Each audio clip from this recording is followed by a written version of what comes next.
Ladies and gentlemen, boys and girls, welcome to book reading series, rather book reading summaries. Last time we were talking about talent, the little book of talent.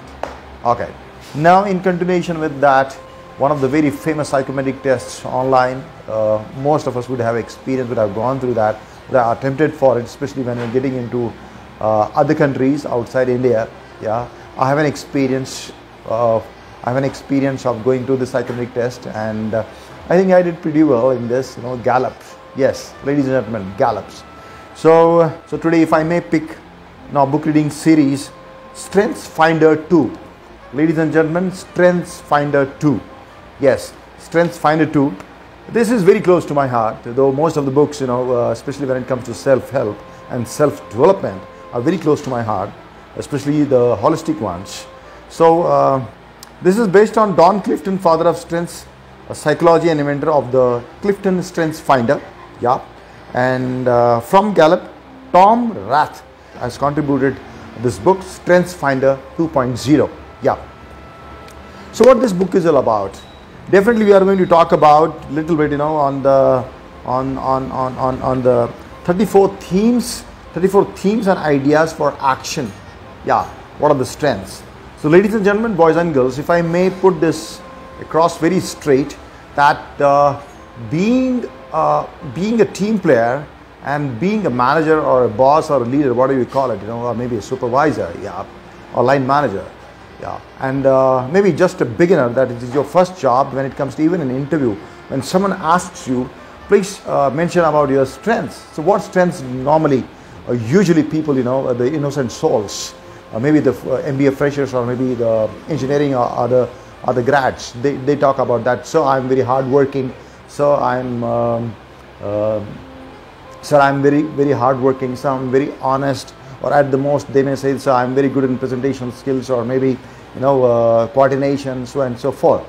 Can we talk about certain strengths, which matter a lot when it comes to working in an organization? What your people are expecting from you, because especially when it comes to your first job, they are going to invest you a lot. You will be like a trainee. You'll be going through a lot of training programs, maybe 6 months or so, or maybe probation. And they are observing, are you really a good learning-oriented person, professional? How you keep stretching your learning curve. Yeah. So maybe certain things when it comes to that, maybe, sir, I'm very learning-oriented. I'm very quick learner. I'm very adaptive. I'm a go-getter. I'm result-oriented. So I'm very good multitasker. Or maybe if you assign me some certain task, I'm a very good finisher. I'm very good delegator. If you assign me something, I can form a team, I can delegate, and I can get the job done. So I'm very emotionally cool. Cool, calm, composed, and so I have an ability to remain in the present. That is one of the greatest abilities, even as a manager. Or maybe I recall my executive MBA from IIM Calcutta, and we were told that who is a manager? Manager is a person who gives positive responses to negative situations, period, isn't it? Very profound indeed. So maybe if I have an ability to look at the positive side, though I know what is happening on the negative side, but I focus on the positive side. I'm there. I have an ability to look at the solutions rather than getting consumed by the problems. So certain strengths you can highlight, and people are there, very happily. They will consider your application. They will consider your candidature. So this is when it comes to strengths. Though when it comes to the 34 themes or 34 schemes, they are talking about communication. They are talking about connectedness. They are talking about consistency. They are talking about developer, discipline, empathy. Are you really empathetic towards others' feelings? Are you a great empath? Yeah, because that is a key. There is a key quality when it comes to working as a team player. Are you empathetic? Are you really empathetic? Yeah, so ladies and gentlemen, boys and girls. In the book, over the past decade, Gallup has surveyed more than 10 million people. Oof, it's not some mumbo jumbo kind of thing, ladies and gentlemen. No, Gallup has surveyed more than 10 million people worldwide on the topic of employee engagement. What they're talking about, to cut the long story short, in 2005, they have explored what happens when managers primarily focus on employees' strengths. So here they're talking about, if your manager primarily focuses on what, I'm going to highlight this. Suppose you're a manager, or maybe you're a supervisor, your boss, leader, mentor, whatever you can call it. yeah, ignores you, then you have 40% chances to get defocused. And they have mentioned this in a statement, the chances of you being actively disengaged means you are not actively engaged, you are not engaged into that task. You get defocused, you get distracted, you are not productive.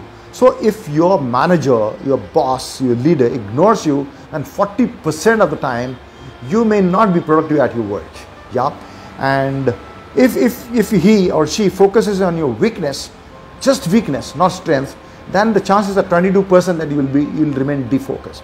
And if your boss, or whatever you call it, focus on your strength, then it is just 1%.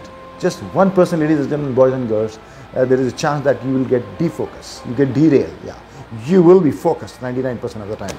So this is for the supervisors, this is for the so-called, the bosses. Yeah, you have to give respect to the people. People, yes, when it comes to money, everyone is working for the money, but at what cost? We have to give them respectful money. We have to give them respect. And if you start ignoring them, they're just waiting for a chance to get into another organizations.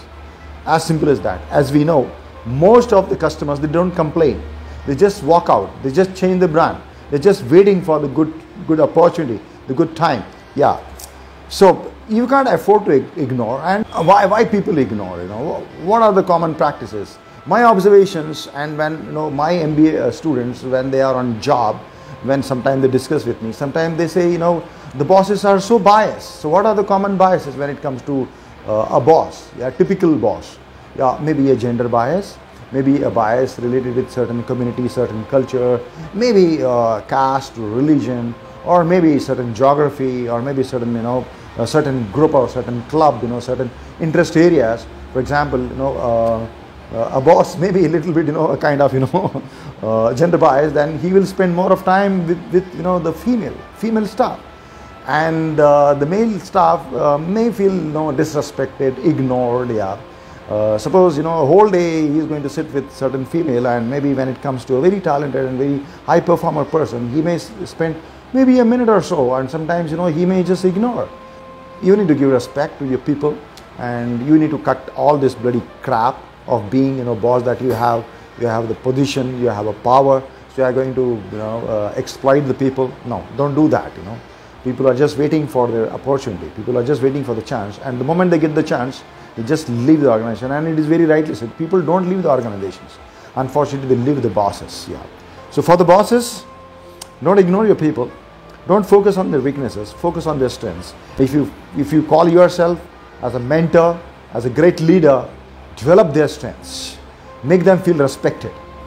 In this book, you'll find an envelope, and there is an access code, and you can go to Pathfinder, you can go to strengthsfinder.com, and you can go through this test, and you'll get the assessment, and you will have your own direct, first-hand experience. So this book is really amazing. This book is really amazing for the existing bosses as well as for the freshers. My last book review, I had highlighted about the talent, when multiplied with the investment, the time, the energy you give, that becomes actually your strength, isn't it? That becomes your performance. So convert your performance into super performance. That's what's, moving from your super achiever, from achiever to super achiever. By the way, achiever is one of the traits, one of the strengths here that are mentioned in the 34 charter.